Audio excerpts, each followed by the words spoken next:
आज हम डिस्कस करने वाले हैं एनपीसीआई के दो प्रोडक्ट्स यानी कि national automated clearing house and NFS national financial switch. जैसा कि आप जानते हैं, इससे पहले वाले वीडियो में हमने एनपीसीआई को डिस्कस किया था, उसके बारे में जाना था।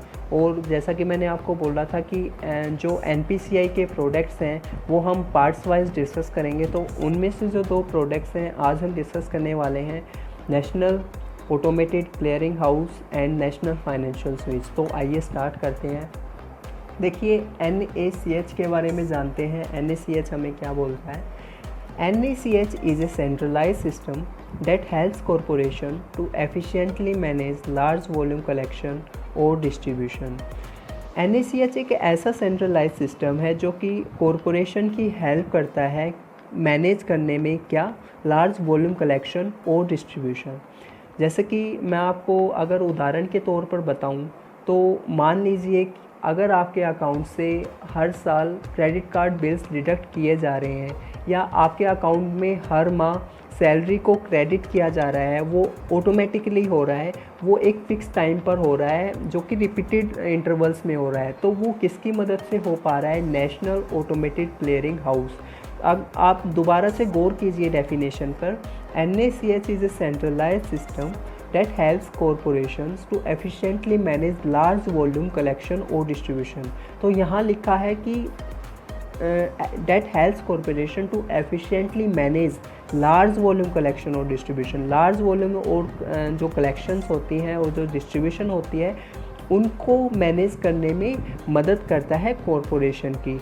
तो मैंने जैसा कि आपको बताया, कोई भी बिल है, जैसे कि मैंने यहाँ लिख भी रखा है, कलेक्शंस लाइक यूटिलिटी बिल्स हैं, क्रेडिट कार्ड बिल्स हैं, इंश्योरेंस प्रीमियम्स है, या कोई भी फीस है, या कोई भी सैलरी आपके अकाउंट में मान लीजिए क्रेडिट की जानी है या सब्सिडी दी जानी है, तो ये सब लार्ज वॉल्यूम पर होता है क्योंकि कॉरपोरेशन के लिए पॉसिबल नहीं हो पाता कि वो अलग अलग से सबके अकाउंट में अलग अलग को मतलब या डिस्ट्रीब्यूशन हो, यानी कि सैलरी हो वो डिस्ट्रीब्यूट कर पाए, या बिल्स को जो उन्हें कलेक्ट करना है वो बिल्स को कलेक्ट कर पाए। तो ये एक लार्ज वॉल्यूम कलेक्शन है जो ऑटोमेटिकली अपने आप हो जाती है, किसकी मदद से? नेशनल ऑटोमेटेड क्लियरिंग हाउस की मदद से।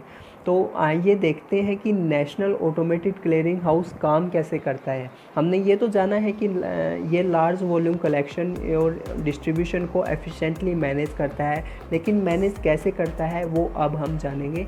तो चलिए देखते हैं। देखिए, मान लीजिए ये कस्टमर हैं, आप कस्टमर हैं, तो आप सबसे पहले क्या करेंगे? NACH मैंडेट, यानी कि एक तरह से फॉर्म होता है जो जिसमें आप अपनी इंफॉर्मेशन देते हैं। तो NACH मैंडेट को आप कॉरपोरेट को देंगे। कॉरपोरेट क्या करेगा कि उसकी वेरीफाई करने के बाद कॉरपोरेट बैंक में उसको फॉरवर्ड कर देगा, यानी कि जो भी उसका बैंक है उस बैंक में उसको फॉरवर्ड कर देगा, और कॉरपोरेट बैंक जो है उसको शेयर करेगा NPCI के साथ। अब कॉरपोरेट जो बैंक है वो NPCI के साथ क्यों शेयर करेगा? क्योंकि जो NACH है यानी कि नेशनल ऑटोमेटेड क्लियरिंग हाउस है, वो किसके अंडर काम करता है? वो किसका प्रोडक्ट है? NPCI का प्रोडक्ट है। तो वो सारी इन्फॉर्मेशन जो है, जो कस्टमर की इन्फॉर्मेशन है, जो NACH मैंडेट में कस्टमर ने फिल की है और जिसने कस्टमर ने हैंड ओवर किया था कॉरपोरेट को, यानी कि जिसके थ्रू उसके बिल्स जो हैं डिडक्ट होने हैं या सैलरी उसको क्रेडिट की जानी है, तो वो उसके साथ इस इन्फॉर्मेशन को शेयर करेगा और वो जो इन्फॉर्मेशन है वो अपने कॉरपोरेट बैंक में रखेगा, और जो कॉरपोरेट बैंक्स हैं वो इन्फॉर्मेशन शेयर करेंगे NPCI के साथ। क्यों शेयर करेंगे? क्योंकि जो NPCI है फर्दर कस्टमर बैंक्स को इन्फॉर्म करेगा, उससे कांटेक्ट करेगा। क्यों? क्योंकि वो जानना चाहता है कि जो आपकी इन्फॉर्मेशन मिली है वो सही है या नहीं, टू सीक अप्रूवल, और कस्टमर बैंक से वो अप्रूवल मांगेगा। अगर आपकी इन्फॉर्मेशन सही है और वो कस्टमर बैंक से अप्रूवल भी मिल जाती है, तो कॉरपोरेट ऑथराइज्ड हो जाते हैं क्या करने के लिए? To collect funds from the customer account, आपके अकाउंट से फंड्स को कलेक्ट करने के लिए, यानी कि बिल्स को डिडक्ट करने के लिए या डिस्ट्रीब्यूशन करने के लिए, यानी कि सैलरी को आपके अकाउंट में क्रेडिट करने के लिए। तो ये एक छोटी सी प्रोसीजर है। मैं आपको दोबारा बता देता हूँ कि कस्टमर जो है, यानी कि आप है, मान लीजिए वो आप NACH मैंडेट को फिल करेंगे, फिर आप वो कॉरपोरेट के साथ शेयर करेंगे और कॉरपोरेट अपने उसको वेरीफाई करने के बाद अपने बैंक में शेयर करेगा और फिर NPCI को देगा। NPCI अप्रूवल के लिए कस्टमर बैंक को कांटेक्ट करेगा। अगर कस्टमर बैंक अप्रूव कर देते हैं तो उसके बाद कॉरपोरेट जो है ऑथराइज्ड हो जाते हैं to collect funds from the customer account. तो ये जो है छोटा सा प्रोसीजर है NACH का। और मैं आपको बता दूं कि जो NACH है वो रिप्लेस्ड किया गया था ECS से, यानी कि इलेक्ट्रॉनिक क्लियरिंग सर्विस से। यानी कि जो NACH है, NACH से पहले यही काम कौन करता था? ECS, electronic clearing service. लेकिन उसमें कुछ खामियां थी जिसके कारण NACH को उससे रिप्लेस करवाना पड़ा। और जो कि NACH है वो काम करता है NPCI के अंडर। तो ECS में क्या खामियां थी कि जो NACH को रिप्लेस करना पड़ा था ECS से। देखिए ECS के बारे में अगर मैं बोलूँ तो वो एक थोड़ा सा स्लो प्रोसेस था। यानी कि मान लीजिए अगर आप एप्लीकेशन को फिल कर रहे हैं, एप्लीकेशन देते हैं, तो उसमें 30 दिन तक का टाइम लग जाता था उस एप्लीकेशन को एक्टिवेट होने में। और अगर हम बात करें NACH की तो वो टाइम लेता है सिर्फ 10 दिन। और ECS में एक और खामी थी कि वो रीजनल वाइज काम करता था और जो NACH है वो कंट्री वाइज, यानी कि एक नेशन वाइज काम करता है, यानी कि पूरे देश में एक ही सिस्टम है। लेकिन ECS जो है वो रीजनल वाइज काम करता था। तो ये कुछ खामी थी ECS में, इसलिए ECS को रिप्लेस किया गया था NACH से। और ध्यान रखने वाली बात है कि NACH जो है NPCI के अंडर काम करता है। और ये तो ओबियस है, जैसा कि आप जानते हैं कि हम NPCI के ही प्रोडक्ट्स को डिस्कस कर रहे हैं, तो ओबियस है कि वो NPCI के ही देख रेख में या उसके अंडर काम करेगा।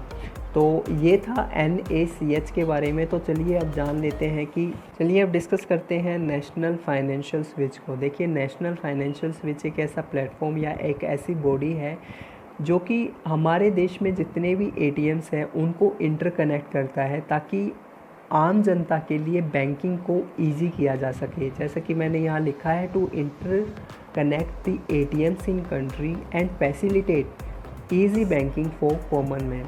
देखिए नेशनल फाइनेंशियल स्विच को सबसे पहले जो डेवलप किया था वो डेवलप किया था institute for development and research in banking technology IDRBT, जिसका हेडक्वार्टर हैदराबाद में है। सॉरी मैंने यहाँ लिखा नहीं है, मैं आपको बता दे रहा हूँ कि इसका जो हेडक्वार्टर है वो हैदराबाद में है।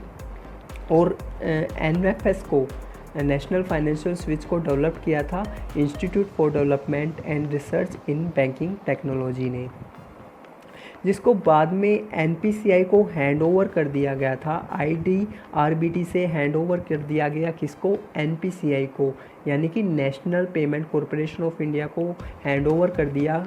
कब? ऑन 14 दिसंबर 2009। अब जो NFS है, नेशनल फाइनेंशियल स्विच है, वो किसके अंडर काम करता है? वो काम करता है national payment corporation of India के अंडर। और जैसा कि आपको बता दिया गया है कि नेशनल फाइनेंशियल स्विच आखिर है क्या, ये क्या करता है? ये इंटरकनेक्ट करता है जितने भी हमारे देश में ATMs हैं ताकि जो बैंकिंग है वो आम आदमी के लिए आसान बनाई जा सके। तो आइए देखते हैं कि आखिर NFS के थ्रू, यानी कि NFS के थ्रू हम क्या एक्सेस कर पा रहे हैं।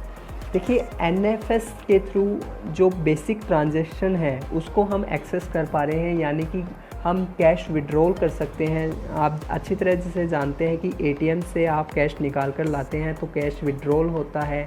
आप बैलेंस की इंक्वायरी को प्राप्त कर सकते हैं, आप पिन चेंज कर सकते हैं, आप मिनी स्टेटमेंट ले सकते हैं। तो ये कुछ फैसिलिटीज़ हैं जो कि NFS आपको प्रोवाइड कर रहा है। और कुछ वैल्यू एडिड सर्विसेज ही हैं जिसको हम बोलते हैं VAS। तो वैल्यू एडिड सर्विसेज में क्या क्या आता है आइए देखते हैं। देखिए, interoperable cash deposit ICD। Interoperable cash deposit क्या है कि कुछ मशीन्स होते हैं जिसके थ्रू हम उन मशीन्स के थ्रू हम अपना कैश डिपॉजिट भी कर पाते हैं। अगर हम प्रैक्टिकली बात करें तो अभी ये मशीन सभी बैंकों में नहीं आई है, लेकिन कुछ बैंक्स हैं जिनमें ये मशीन काम कर रही हैं और उसके थ्रू हम अपनी जो कैश है वो डिपॉजिट कर पाते हैं। मोबाइल बैंकिंग रजिस्ट्रेशन कर सकते हैं, card to card fund transfer कर सकते हैं, ये तो आपको पता भी होगा और ये प्रैक्टिकली अभी बहुत चल भी रहा है। कार्ड टू कार्ड हम फंड ट्रांसफ़र कर सकते हैं, सभी जानते हैं। चेक बुक की रिक्वेस्ट कर सकते हैं, स्टेटमेंट रिक्वेस्ट कर सकते हैं और आधार नंबर सीडिंग यानी कि ANS को कर सकते हैं। तो ये कुछ सुविधाएं हैं जो NFS हमें प्रोवाइड करता है। तो ये जो NPCI के 2 प्रोडक्ट्स थे आज हमने डिस्कस किया और आई होप आपको समझ भी आया होगा। So thanks for watching the